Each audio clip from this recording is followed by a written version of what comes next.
Hi hello friends, welcome back to media talks. நான் உங்கள் Mounika. So ஃபைனலாக நம்ம எதிர்பார்த்த மாதிரி நம்ம ஆல்ரெடி வந்து சொல்லியிருந்தோம், கண்டிப்பாக நான் காவேரி குடும்பம் வந்து வீட்டை விட்டு வெளியேறுவாங்க அப்படின்னு சொல்லிட்டு. அதே மாதிரி தான் வந்து பார்த்தீங்கன்னா தாத்தா கிட்டேயும் சொல்லியிருக்காங்க. காவேரி கூப்பிடும்போது காவேரி இங்கே வரமாட்டா, இன்னும் 2-3 நாளில் நாங்களே வீடை காலி பண்ணிவிடுவோம், இல்லை நாளைக்கு கூட வீடை காலி பண்ணி கொடுத்துருவோம் அப்படிங்கிற மாதிரி சொல்கிறாங்க. சரி, இதுக்கப்புறம் உங்ககிட்ட என்ன பேசுது அப்படிங்கிற மாதிரி வந்து தாத்தாவுமே விலகிடுறாங்க. தாத்தா வந்து அவ்வளோ தூரம் பொறுமையாக எடுத்து சொல்கிறாங்க.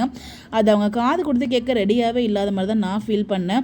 அவங்க ஏதோ வயசில் பெரியவங்க, நம்மளுக்கு கொடுத்து நல்லது பண்ணியிருக்காங்களே, அதுக்காக கூப்பிட்ட குறைச்சி பேசுவோம் அப்படிங்கிற மாதிரி பேசுறதே அதுவே பெரிய விஷயம்தான்.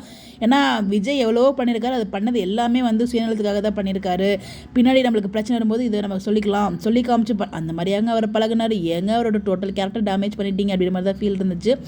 ஆனால் விஜயோட கேரக்டரை நதி குடும்பம் மொத்தமாக வந்து கோபுரத்தில் வச்சு கொண்டாந்து கீழே இறக்கி போட்டு நசுக்கிட்டாங்க.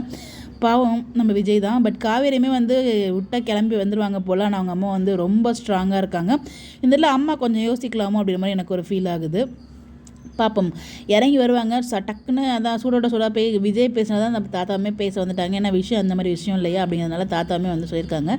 தாத்தா சொல்கிறாரு, கண்டிப்பாக கரெக்டாக தான் இருக்கும். அவர் அந்த வீட்டை விட்டு காலி பண்ணும்போது எனக்கு தெரிஞ்ச அந்த ஃபைட் நம்ம அதை டிப்போலாம் வந்துச்சு இல்லையா, வீட்டை காலிலாம் பண்ணுறதுல எடுத்து வந்துட்டாங்க. அங்கே தான் ஃபைட் நடக்குது. அப்போ நிவினுக்கு தான் எல்லா விஷயமும் தெரியும் இல்லை, இப்போ அவங்க லவ் பண்ணிட்டு இருக்காரு, அதனால தான் என்னையே வந்து வெயிட் பண்ண வேணாம்னு சொன்னார் சொல்லி அந்த விஷயத்தெலாம் சொல்லியிருக்கலாம். அதை ஏன் சொல்லலை? அவர் வந்து நல்ல வேலையை பார்த்துட்டாரு. நிவின் அவரோட சைடில் வேலையை பார்த்துருக்காரு. யாரை குத்தம் சொல்கிறது, யாரையும் குத்தம் சொல்ல முடியாது. விஜயோட விளையாட்டுத்தனம் தான் மொத்தத்துக்கும் காரணம். அது வந்து இப்போ உணர்ந்து என்ன பண்ணுறது, உணர வேண்டிய நேரத்தில் உணராமல் தாத்தா அவ்வளோ தூரம் சொன்னார். அந்த கான்ட்ராக்ட் பார்ப்பார், அப்போ கிழிச்சு போட்டிருந்தா இவ்வளோ பிரச்சனை வந்திருக்காது. எல்லாமே டீம், நம்ம யாரையுமே சொல்ல முடியாது. டீம் ரொம்ப அழகாக பிளான் பண்ணி ரொம்ப அழகாக காய் நகர்த்தி ரொம்ப விருப்பமாக கொண்டு போயிட்டுருக்காங்க நான் நினைக்கிறேன். உங்களுக்கு கருத்துக்கள் கமெண்ட்டில் சொல்லுங்கள். Bye bye.